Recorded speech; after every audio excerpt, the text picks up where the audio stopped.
Hello viewers, ইউটিউবে যারা আমরা প্রথম আসি সবার লক্ষ্য থাকে যে আমার ভিডিওগুলোতে বেশি বেশি ভিউজ আসুক, বেশি বেশি আমার চ্যানেলটিতে সাবস্ক্রাইব বাড়ুক। তো এটার জন্য আপনি চালাকি করেও কিন্তু এই ধরনের কাজগুলো করতে পারেন, আপনার চ্যানেলে বেশি বেশি সাবস্ক্রাইবার্স কিংবা বেশি বেশি ভিউয়ার্স গেইন করতে পারেন। তো চালাকির যে বিষয়টি সেটি হচ্ছে যে আপনাকে ভিডিওটা শুরু থেকে শেষ পর্যন্ত দেখতে হবে। আর ইউটিউবে চালাকি বলতে কিছু নাই, ইউটিউবে জাস্ট সিস্টেমগুলো ফলো করতে হয়, অপশানগুলো ফলো করতে হয়। তো আমি আপনাদেরকে জাস্ট আজকে 3টা অপশন দেখাবো, যে 3টা জিনিস যদি আপনি ফলো করেন তাহলে আপনার চ্যানেলে আস্তে আস্তে ভিউয়ার্স বাড়বে। তো আজকের ভিডিওটিতে প্রথম যেই অপশানটা হচ্ছে সেটি হচ্ছে যে আপনি যে কোনো একটা ইউটিউবারকে ফলো করবেন, সেই ইউটিউবার কোন কোন সময় ভিডিও আপলোড দেয় এই জিনিসগুলো আপনি ফলো করবেন, দেন তার মতো করে আপনি ওই সময়গুলোতেই ভিডিও আপলোড করবেন। তাহলে কি হবে যে ওই ইউটিউবার সবসময় ভিডিওগুলো ওই সময় আপলোড করে, তার মানে হচ্ছে যে ওই ধরনের যে কন্টেন্টগুলো সে আপলোড করে ওই কন্টেন্টের ভিউয়ার্সগুলো, অডিয়েন্সগুলো ওই সময়টাতে অ্যাক্টিভ থাকে। সেম যেহেতু আপনি ওই ইউটিউবারের মতোই কন্টেন্ট তৈরি করে থাকেন, তো আপনার এই অডিয়েন্সগুলোও কিন্তু ঠিক ওই সময়টাতেই অ্যাক্টিভ থাকবে, অথচ আপনার চ্যানেলে কিন্তু ভিউয়ার্স কম কিংবা subscribers com, does not matter. আপনি যখন ওই বড় ইউটিউবারের মতো করে ওই সময় আপনি যখন ভিডিওগুলো আপলোড করবেন, তার ভিডিওর নিচে আপনার ভিডিওটি সাজেস্ট হিসেবে চলে যাবে। আমরা কিন্তু ইউটিউবে যদি যাই অনেক ধরনের ভিডিও আমরা প্লে করি, সেম ওই রিলেটেড কিছু ভিডিও কিন্তু আমাদের সেই ভিডিওর সাজেস্টে চলে আসে।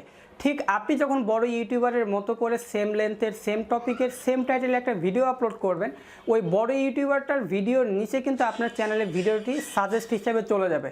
তখন দেখা যাবে যে বড় ইউটিউবারের ভিউয়ার্স যদি 1 মিলিয়ন হয়, সেইখান থেকে আপনার 5000 ভিউজ আসবে না? অবভিয়াসলি আসবে। 5000 মানুষ কিন্তু আপনার ভিডিওটি ক্লিক করবে যদি আপনি খুব সুন্দরভাবে একটা থাম্বনেল তৈরি করতে পারেন। এখন 2 নাম্বার চালাকিটা হচ্ছে যে বড় ইউটিউবারটা যে ভিডিওগুলো আপলোড করে, আপনি যে ভিডিওগুলো আপলোড করলেন সেই ভিডিওটি সাজেস্টে নিয়ে যাওয়ার জন্য অবশ্যই আপনাকে ভিডিওটি প্রপারলি এসইও করতে হবে।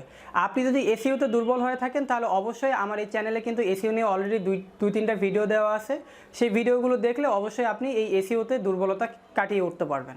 তো আমি আপনাকে বলি, যদি ওই বড় ইউটিউবারের ভিডিও নিচে দিয়ে সাজেস্ট হিসেবে আপনার ভিডিওটি নিতে হয় তাহলে আপনাকে ভিডিওটি প্রপারলি এসইও করতে হবে। যেহেতু আপনি এখন নতুন ইউটিউবার, সো আপনি এসইওটা খুব ভালোভাবে জানেন না, তো কোনো হ্যাসেল নাই, আপনি ডিরেক্টলি ওই ইউটিউবারের ভিডিওটিতে আপনি চলে যান। আর অবশ্যই আপনার চ্যানেলে ভিডিআইকিউ অথবা টিউব বডি এই দুটো অ্যাপের যে কোনো একটা আপনি সাইট অথবা অ্যাপ ফলো করেন, যেটাতে ফলো করলে ওই ইউটিউবারের যেই ট্যাগগুলো ইউজ করেছে সেই ট্যাগগুলো আপনি দেখতে পাবেন এবং সেখান থেকে কপি করে আপনার ভিডিওর মধ্যে বসিয়ে দিবেন। চালাকি করা সর্বশেষ যেটা ধাপ সেটি হচ্ছে যে অবশ্যই আপনাকে রেগুলার কাজ করতে হবে। আপনি যদি বড় ইউটিউবারকে ফলো করেন, ভাই আপনার কন্টেন্টের দরকার নেই, আপনি কোন ধরনের ভিডিও তৈরি করবেন, কোন জিনিসটা নিয়ে চিন্তা করলে এখন অডিয়েন্স বেশি দেখবে, এটা একদমই ভাবার দরকার নেই। কারণ আপনি যেই ধরনের কন্টেন্ট তৈরি করেন ওই ধরনের একটা বড় ইউটিউবারকে আপনি ফলো করছেন, সে যেই ধরনের ভিডিওগুলো আপলোড করছে আপনি সেম ওই ধরনের ভিডিওগুলো আপলোড করেন, কারণ তার চ্যানেলটির বয়স অনেক দিনের ধরে এবং ওই চ্যানেলে কিন্তু স্টে আছে অনেক সাবস্ক্রাইবার। সো তারা ওই ভিডিওগুলো যে সময় দেখতেছে, আপনি যখন ওই ধরনের ভিডিওগুলোই দিবেন, তার মানে ওই মানুষগুলো, যে ওই অডিয়েন্সগুলো আপনার ভিডিওগুলোও দেখবে।